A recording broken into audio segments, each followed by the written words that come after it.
Boa noite. Olá, boa noite. A Polícia Federal pede quebra de sigilo fiscal e bancário da ex-primeira-dama Michele Bolsonaro. O pedido faz parte da investigação sobre a venda ilegal de presentes recebidos pelo ex-presidente Jair Bolsonaro. Os investigadores começam a analisar um HD e um celular apreendidos ontem na casa do pai do ex-ajudante de ordens Mauro Cid. O objetivo é mapear o caminho do dinheiro de vendas e recompras das joias. Uma menina de 5 anos morreu baleada dentro de casa durante uma operação policial no Rio. Sobe o número de mortos nos incêndios florestais do Havaí.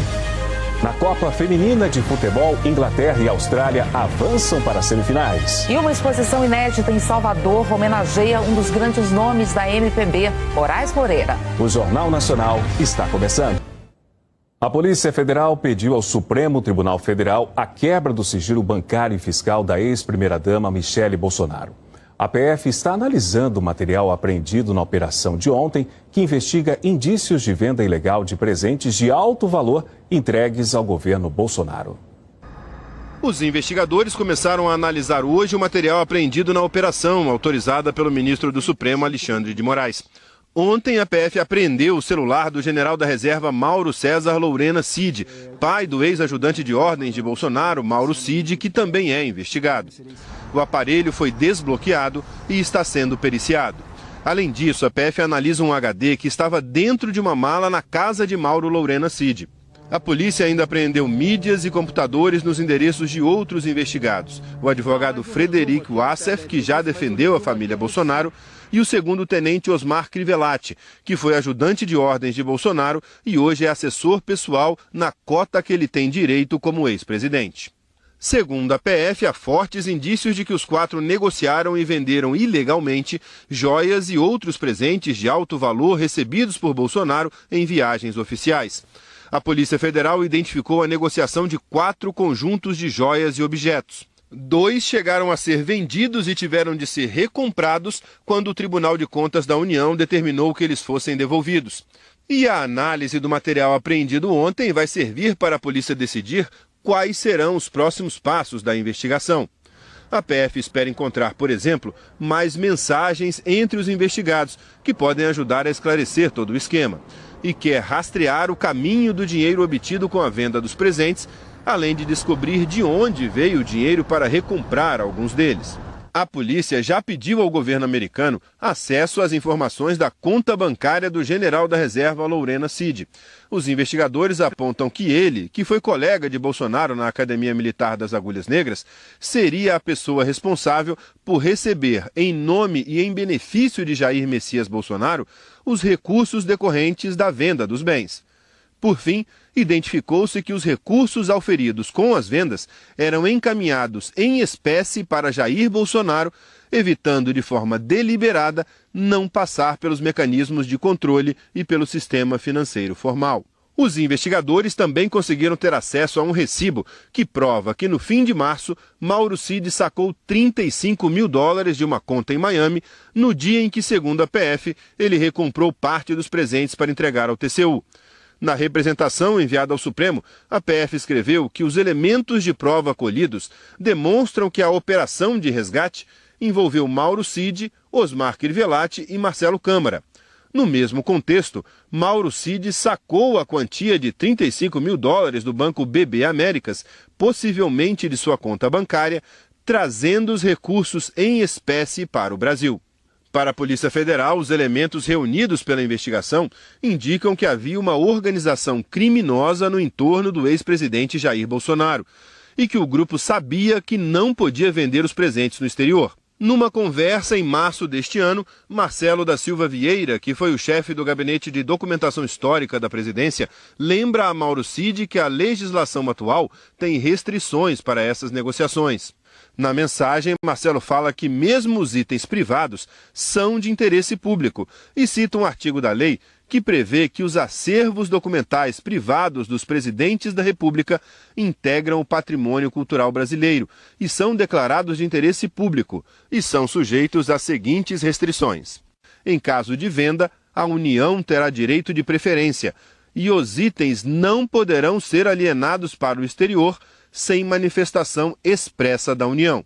Pela lei, os presentes recebidos pelo presidente da República ou integrantes do governo durante viagens e compromissos oficiais devem ser registrados no acervo da presidência como de interesse público e incorporados ao patrimônio cultural brasileiro.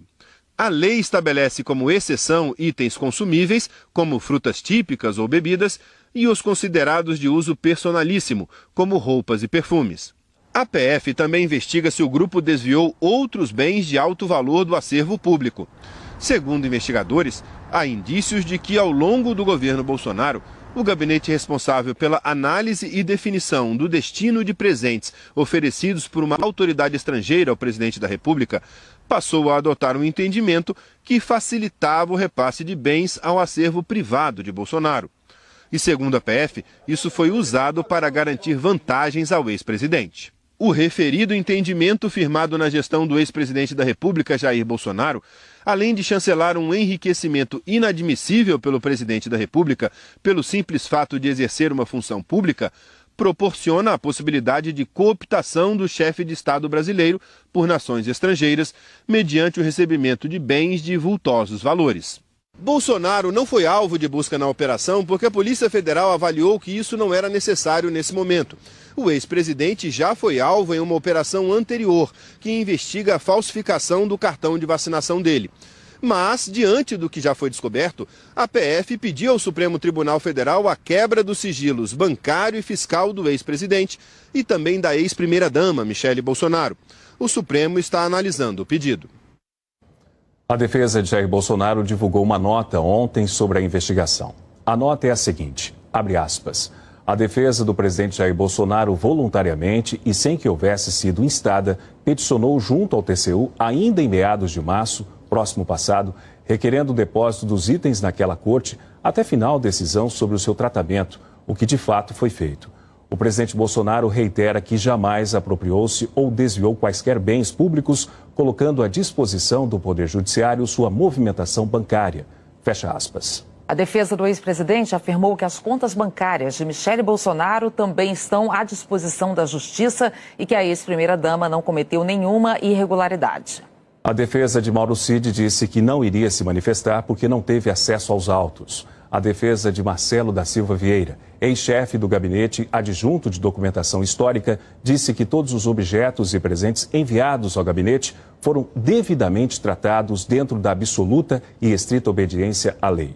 Que esses fatos já foram esclarecidos à Polícia Federal e à Comissão de Ética da Presidência e que ele está pronto para prestar qualquer esclarecimento complementar. Nós não conseguimos contato com as defesas de Osmar Crivellati, Marcelo Câmara e Mauro César Lorena Cid. E não tivemos retorno da defesa de Frederico Assef. A CPI dos atos golpistas recebeu novos vídeos da invasão ao Senado em 8 de janeiro. Nessas imagens, golpistas atacam os policiais. Um agente usa spray de pimenta. Em seguida, um extintor de incêndio é jogado contra os policiais. Em outro momento, uma mulher retira da galeria do Salão Nobre o retrato do senador Renan Calheiros, do MDB de Alagoas. Ela joga a obra no chão, depois arranca a moldura e bate o quadro na barra que isola a área. Já esse homem se pendurou numa estátua para entrar no local. A estimativa do Senado é de um prejuízo de mais de R$2 milhões com a depredação. Autoridades do Equador finalizaram neste sábado os preparativos para o primeiro debate presidencial depois do assassinato do candidato Fernando Villavicencio. O movimento Construge nomeou hoje a até então vice-candidata Andréa Gonzalez como candidata do partido na corrida presidencial. Ela vai assumir o lugar de Fernando Villavicencio, assassinado na quarta-feira. O partido espera a aprovação do Conselho Nacional Eleitoral. Amanhã vai acontecer o primeiro debate entre os presidenciáveis do Equador desde o crime contra Villavicencio. Também hoje, o presidente equatoriano confirmou a transferência do chefe da facção criminosa, Los Choneros, para um presídio de segurança máxima em Guayaquil. Adolfo Macias, conhecido como Fito, é um dos suspeitos de ter mandado matar o candidato Fernando Villavicencio na quarta-feira.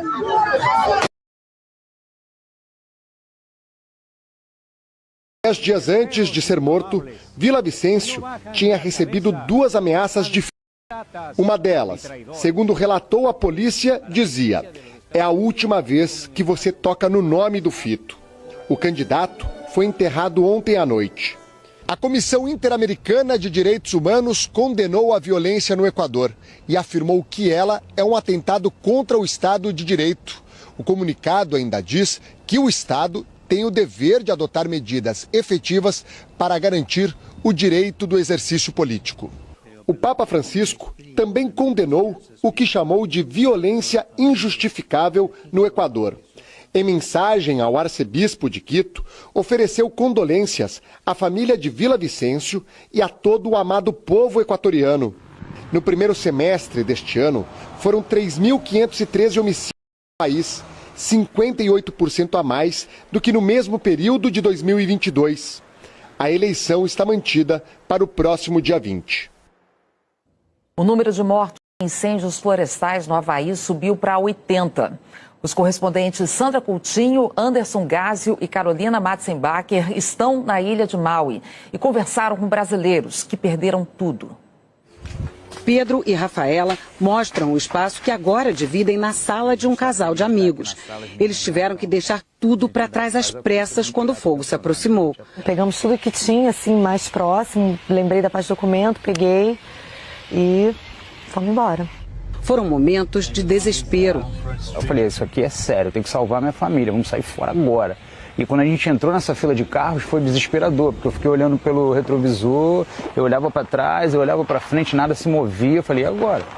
Alana, de 12 anos, tentava acalmar Mila, de 9, até que finalmente encontraram abrigo. O importante é que a gente conseguiu sair com saúde, a gente conseguiu sair inteiro. Oh, my heart.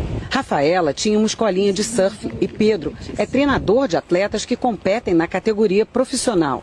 O fogo destruiu tudo: a casa, as pranchas, as fotos das filhas pequenas e os sonhos da família. Foi difícil. Quem me conhece aqui sabe o quanto eu amo Lahaina e verdade. Eu lutei muito para achar essa casa nesse lugar e a gente viveu esse sonho. Até os carros viraram cinzas. Tadinho do meu carrinho. Foram tantos dias lindos. Depois de permitir a entrada dos moradores em Lahaina, a cidade mais atingida pelos incêndios, durante algumas horas na sexta-feira, a polícia teve que voltar a fechar o acesso à região por causa de um novo foco de incêndio. Mas a destruição está por toda a ilha de Maui. Aqui em Haleakala, 20 casas ficaram destruídas. A gente aqui vê o carro dessa família, como ficou. Aqui a máquina de lavar louça, o fogão, aqui a área toda da cozinha, e aqui o escorredor derretido, ainda com a louça que secava quando as chamas chegaram. As autoridades de Maui afirmam que o número de mortos ainda deve subir. As equipes de emergência continuam trabalhando para acabar com os 3 focos de incêndio ativos na ilha. O que destruiu Lahaina já foi 85% controlado. O governador do Havaí, Josh Green, disse que já recebeu $100 milhões para ajudar a população. A resposta das autoridades ao desastre está sendo investigada. As sirenes de alerta não foram acionadas e muita gente não teve tempo de fugir. Milhares de pessoas ainda procuram por parentes e amigos. Jason está em busca da mãe que vive há 20 anos em Maui. Ele mora na Califórnia e decidiu embarcar para Maui ir atrás de informações. O período mais quente já registrado na história do nosso planeta traz consequências para a economia global. Este ano, os produtores ainda precisam se preparar para um ingrediente extra, o El Niño. É no final do ano que o Brasil deve viver o pico dos efeitos do El Niño, o fenômeno de aquecimento do Oceano Pacífico na faixa do Equador, que por aqui costuma aumentar as chuvas no sul e intensificar a seca no norte e nordeste. O que preocupa é a mistura desse evento natural com o aumento do calor provocado pela ação humana. A soma de um planeta mais aquecido com o El Niño pode trazer impactos e consequências de maior magnitude em alguns pontos e, de certa forma, diferenças com relação a El Niños que a gente teve no passado. Essa é uma configuração nova até para a ciência, e desafiadora para a gente estabelecer com detalhes os impactos dela. Embora o El Niño afete mais o hemisfério sul, a mistura dele com o calorão pode estar por trás de problemas sentidos em vários pontos do planeta. Na Índia, o preço do tomate subiu 500% esse ano, resultado de mudanças erráticas no regime de chuvas, que lá destruiu também plantações de arroz.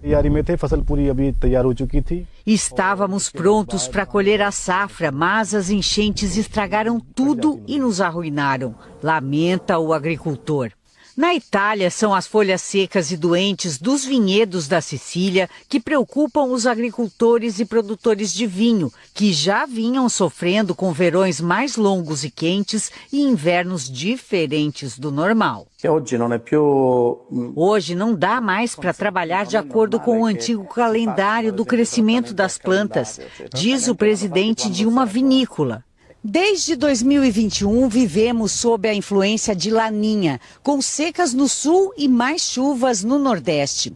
A volta do El Niño deve inverter isso, aumentando a necessidade de planejamento e precauções na agricultura e na defesa civil. As últimas previsões são de que El Niño deve ser sentido principalmente a partir do verão aqui no hemisfério sul e com intensidade forte. O El Niño tem uma escala que varia de acordo com o aumento da temperatura do Oceano Pacífico e vai de fraco até o super El Niño. Já tivemos um terrível desses que provocou longa estiagem no norte e nordeste e inundações no sul. Aquele El Niño de 2015 e 2016 foi um super El Niño. O El Niño que nós esperamos para esse final de ano é um El Niño forte, ou seja, com temperaturas de 1,5 a 2 graus acima da média. Os meteorologistas refazem os cálculos o tempo todo e é preciso acompanhar eventuais mudanças que podem, inclusive, ser boas para a agricultura, já que os últimos anos de Laninha encheram os reservatórios e mais chuva no sul pode dar uma trégua na seca. Tudo vai depender da intensidade e do tempo de duração do El Niño. Se nós queremos ter uma agricultura competitiva, com bases econômicas e sustentáveis, nós precisamos, sim, cada vez mais incorporar a meteorologia, assistência técnica, bom manejo dos cultivos e adesão às propostas de seguridade rural. Os fenômenos são os mesmos, mas eles nunca retornam da mesma forma, né? Nem causam o mesmo prejuízo. Agora, sim, dão um sinal do que podem causar, né? Vamos ver como é que fica o tempo amanhã? Eliana Marques, boa noite. Oi, Ana Paula, boa noite para você, para o Márcio e muito boa noite também para você. A geada pode se espalhar do oeste ao sul e norte do Rio Grande do Sul e chegar às serras gaúcha e catarinense. Nessas regiões, o dia deve começar com temperaturas abaixo dos 4 graus. Nas capitais da região, fica gelado também. Em Porto Alegre, termômetros de 8 a 15 graus. Em Florianópolis, de 13 a 18 com garoa. Em Curitiba, mínima de 9 e máxima de apenas 13 graus com chuva persistente. Foi um sistema de alta pressão que trouxe o ar de origem polar. E quem abriu as portas para ele foi uma frente fria que está avançando pelo litoral do Sudeste. Por isso, ventou forte no Rio de Janeiro. Um alinhamento de nuvens provocou rajadas acima dos 70 km por hora hoje. Galhos de árvores caíram e interromperam a circulação do trem no Corcovado. 500 turistas ficaram presos no Cristo Redentor. Amanhã tem previsão de mais ventania, chuva constante e frio. Esquenta pouco, até 25 graus. Em São Paulo, na Baixada Santista e no litoral norte, tem risco de temporal, assim como no oeste de Rondônia, no Acre e no sudoeste do Amazonas. As regiões de São Sebastião e Santos devem ter os maiores volumes, 45 milímetros, com raios e ventos. Em Rio Branco e Porto Velho, possibilidade de grandes acumulados também. No Nordeste, pancadas de chuva um pouco mais fortes no litoral de Alagoas, enquanto nas outras áreas em verde no mapa, no geral, chuva menos volumosa. Na região central do país, sol e calor, com tempo firme nessas capitais. Em Cuiabá e Palmas, 36 graus. Em Teresina, 35. Em Goiânia, 33. Em Fortaleza, 32. Em Campo Grande e Brasília, 29. E em Belo Horizonte, 28 graus. Na próxima semana, volta a esquentar, onde o inverno deu as caras agora. Na metade norte do Rio Grande do Sul, por exemplo, tendência de algo em torno dos 26 graus na quinta-feira. Em São Paulo, perto dos 30, bem acima dos 19 previstos para amanhã na capital paulista. E em grande parte do país, nesse vermelho escuro, calorão, próximo dos 40 graus. Um bom domingo para você, Ana Paula e Márcio. Obrigado, Eliana. Na semana em que sediou a Cúpula da Amazônia, um outro encontro em Belém reuniu lideranças do mercado financeiro e empreendedores para acelerar investimentos na economia sustentável. A fruta mais popular da Amazônia pode oferecer mais do que sabor. O Marcel tem uma startup em Belém que transforma caroço de açaí em copos, tigelas, até placas de construção civil. A produção ainda é em pequena escala, mas o sonho tem outro tamanho. É realmente montar a indústria aqui, para gerar emprego aqui, para gerar desenvolvimento aqui. Nós temos ainda dificuldades de conseguir um crédito que se enquadre dentro das nossas possibilidades. Na esteira da Cúpula da Amazônia, que ocorreu esta semana em Belém, uma força-tarefa que reuniu bancos, sociedade civil e governadores da Amazônia Legal divulgou um relatório com 7 recomendações para impulsionar a bioeconomia, que é o conjunto de atividades que utilizam recursos renováveis, valorizando a conservação ambiental e geração de renda às comunidades. Exemplos de bioeconomia se multiplicam pela Amazônia. Uma estimativa do BNDES revelou que a atividade é capaz de movimentar o equivalente a mais de R$1,5 trilhão de reais por ano no Brasil. Mas o desafio hoje é acelerar esse processo, criando uma ponte entre setor financeiro, governos e empreendedores. Nós precisamos alinhar as instituições financeiras públicas e privadas para colocar dinheiro naquilo que resolve a crise climática, para com o desmatamento e enfrenta a desigualdade. Mobilizar um capital tão importante em cima de uma prosperidade, geração de emprego e renda e transformação do nosso país. O grupo recomenda, entre outros pontos, que os investidores demonstrem que a cadeia produtiva financiada não esteja envolvida em crimes ambientais, que mercados, como o de alimentos, assumam compromissos ambientais e sociais e a garantia de benefícios econômicos para países e populações locais que protegem a natureza. A gente precisa conciliar produção e conservação ambiental. É um caminho que é possível da gente fazer juntos e é a única solução para a gente ter tanto bioeconomia quanto prosperidade, não só para o Brasil, como para os povos das florestas e para as outras Amazônias também, além da brasileira. O papel da Amazônia tem sido importante, e, portanto, ela precisa ser desenvolvida com muito planejamento, critérios e respeito. O Fantástico de amanhã vai mostrar como funciona a indústria do desmanche de carros e caminhões roubados em São Paulo. A seguir, mais uma criança é vítima de violência no Rio de Janeiro. Uma menina de 5 anos morreu baleada no peito, dentro de casa, na zona norte do Rio. Esse é o quarto onde ela estava quando foi atingida. Na janela, a marca do disparo e lá embaixo, a poucos metros, a rua onde acontecia a manifestação. Um protesto pela morte de Wendel Eduardo, de 17 anos, horas antes. Durante o ato, 2 ônibus foram incendiados e a polícia foi acionada para dar apoio ao trabalho do Corpo de Bombeiros. Segundo a PM, Wendel foi morto depois de reagir à abordagem de uma patrulha. Os policiais dizem que ele carregava uma pistola. Wendel foi socorrido, mas não resistiu. Desceu de uma moto pela Fiat. Não vi a policial vindo, não vi a viatura vindo. Quando ele levantou a mão, falou que tinha falado que perdeu. Quando ele levantou a mão, falou que ele foi alvejado. Wendel foi levado para o Hospital Evandro Freire, na Ilha do Governador, zona norte do Rio. Mesma unidade onde a menina Eloá deu entrada poucas horas depois.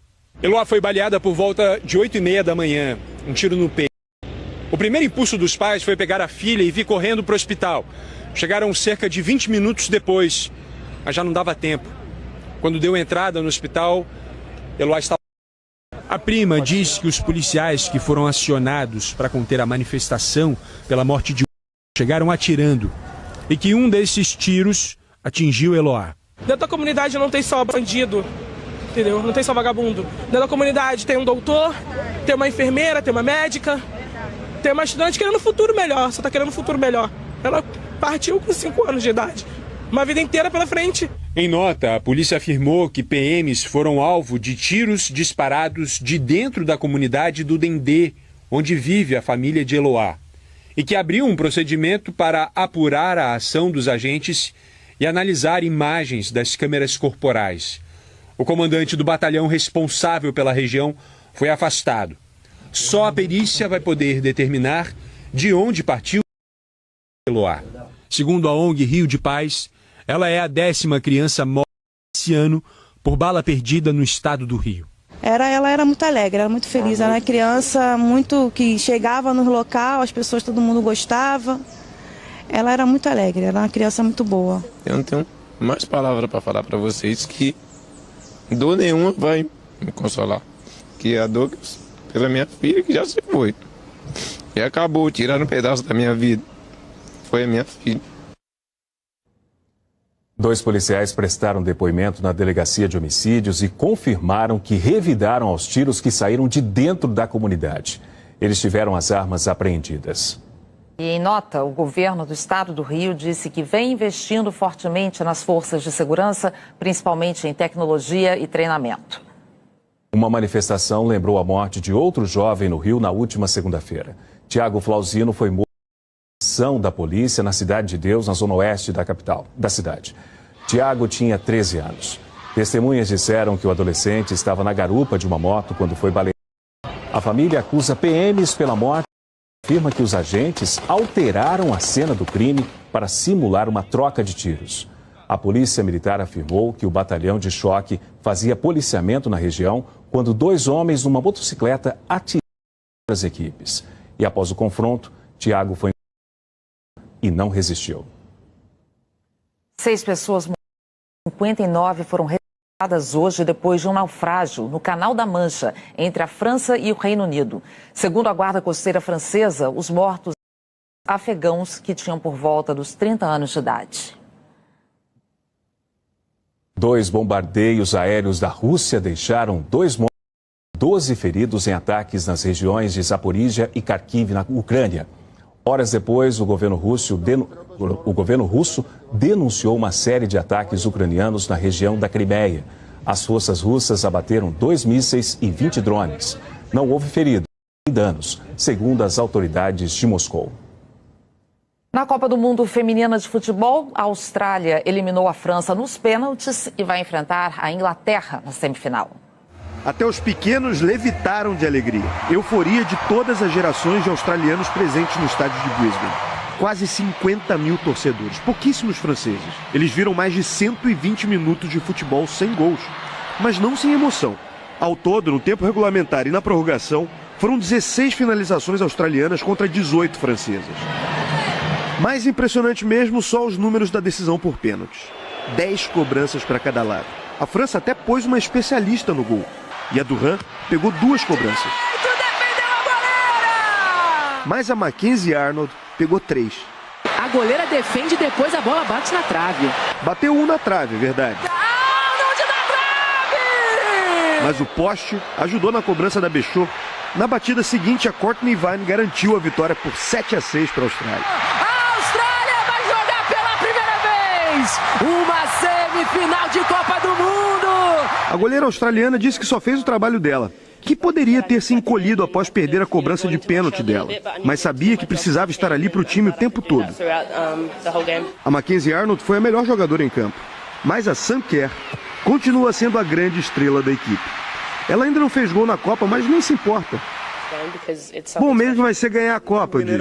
E ela brincou que sim, não seria nada mal.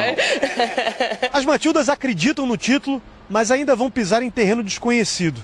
É a primeira vez que elas conseguem chegar tão longe numa Copa do Mundo. No outro jogo dessa noite, a Colômbia já entrou em campo assim. Tudo era novidade nessa fase quartas de final. E contra um time bem mais experiente, a Inglaterra, atual campeã europeia. O que parecia improvável soou possível após o chute da Lacey Santos por cima da goleira inglesa, Mary Earps. A festa durou exatos 8 minutos. até a goleira Pérez soltar a bola e a Lauren Hemp empatar para a Inglaterra, que virou no segundo tempo com a Alessia Russo. 2-1 e vaga para as inglesas enfrentarem as australianas na semifinal. A outra semifinal será entre Espanha e Suécia, terça-feira, com transmissão ao vivo da Globo a partir das 15h45 da manhã, horário de Brasília. No Domingo dos Pais, o Esporte Espetacular mostra uma reportagem especial sobre rivalidade em família. A seguir, uma exposição homenageia um dos novos baianos que fizeram história na música. Começou na Serra Gaúcha o tradicional Festival de Gramado, 9 dias dedicados ao cinema. Em Gramado, o cinema é disciplina da escola. Eu acho muito legal, porque a gente também pode participar dos filmes, e daí a gente aparece aqui no Festival de Cinema. No tapete vermelho estão alunos da cidade que se dedicaram nos últimos meses a um programa de educação audiovisual. Eles produzem, dirigem, atuam e o resultado aparece aí, na telona. É um projeto de suma importância para a comunidade, fazer com que a gurizada também prestigiem e participe dentro do cinema nacional. O público vibra com os artistas e as fotos se multiplicam na passarela do Festival de Gramado.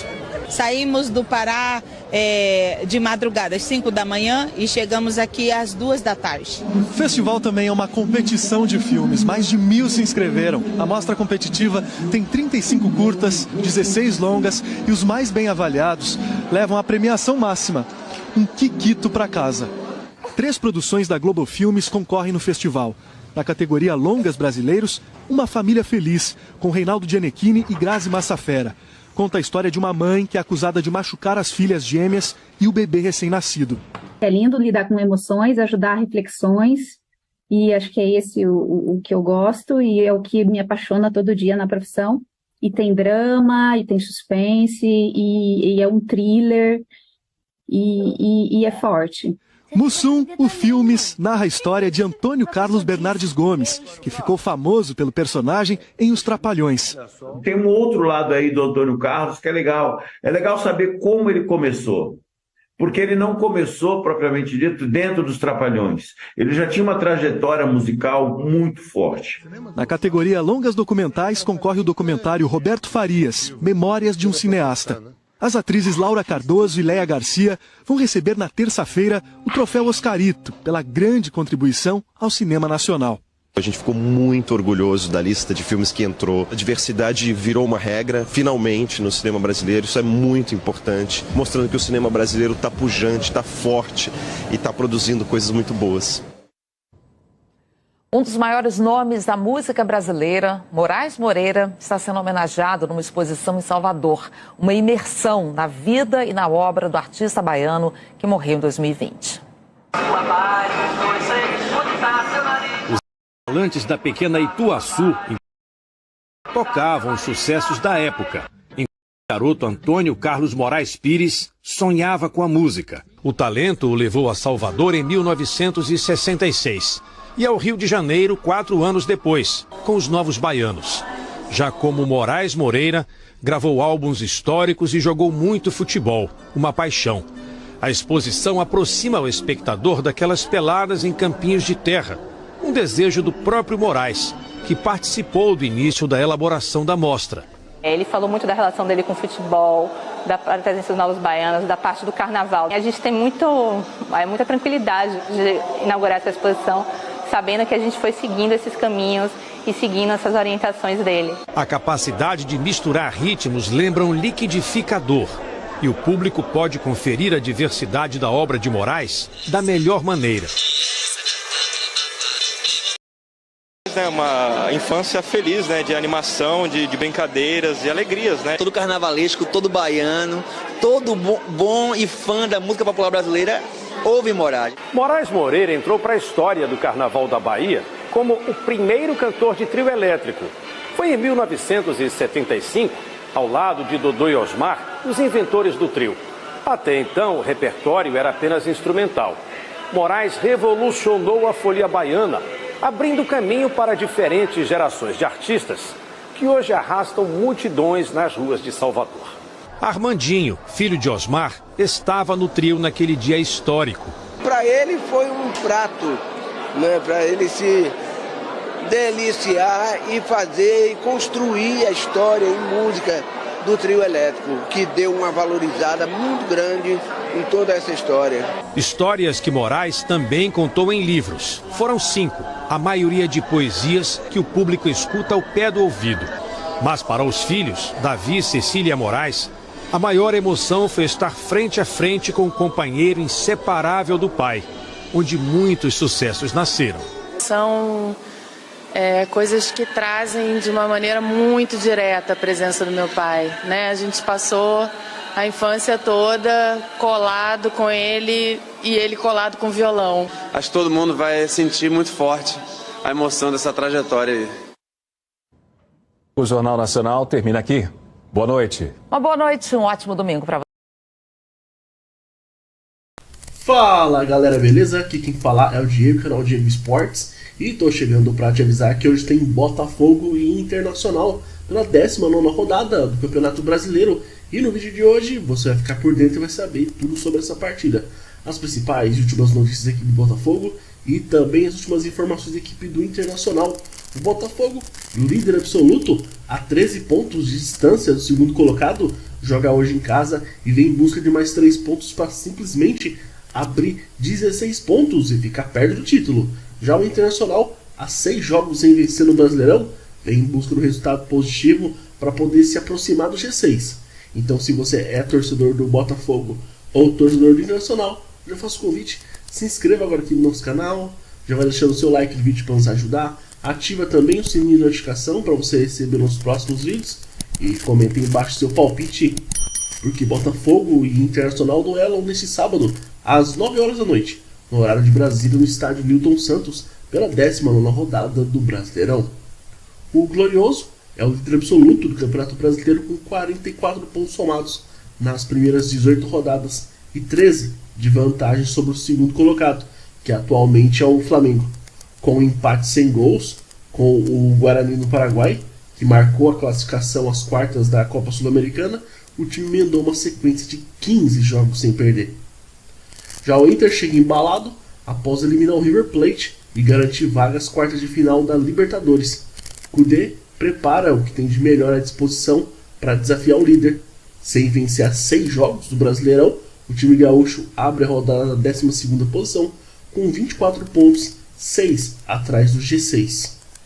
Pelo lado aí do Botafogo, o técnico português optou por preservar grande parte dos titulares no duelo do meio de semana. Com isso, vai com os jogadores mais descansados para o duelo deste sábado. Com desfalques, ficam por conta do atacante Tiquinho Soares, artilheiro do time com 25 gols na temporada, e o lateral esquerdo Marçal, suspenso pelo 3º cartão amarelo. Os substitutos devem ser o Janderson e o Hugo.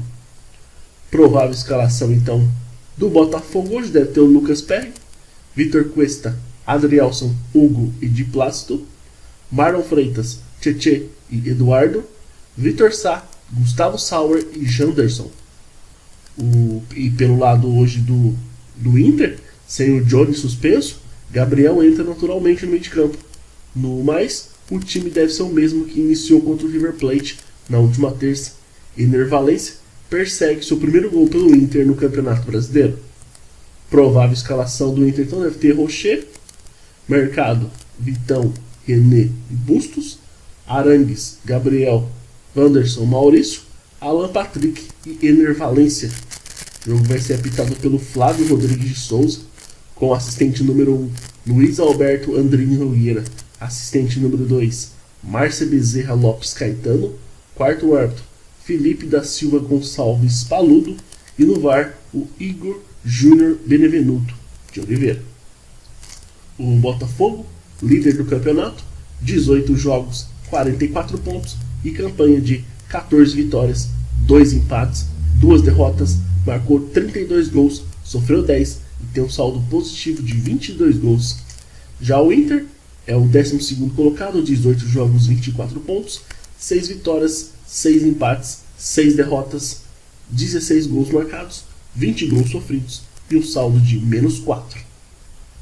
Na próxima rodada, o Botafogo joga fora de casa e vai enfrentar a equipe do São Paulo, e o Internacional em casa vai receber a equipe do Fortaleza. Então é isso aí, rapaziada. Desejamos a todos aí um ótimo jogo. Que vença o melhor. Fiquem todos com Deus. E até a próxima.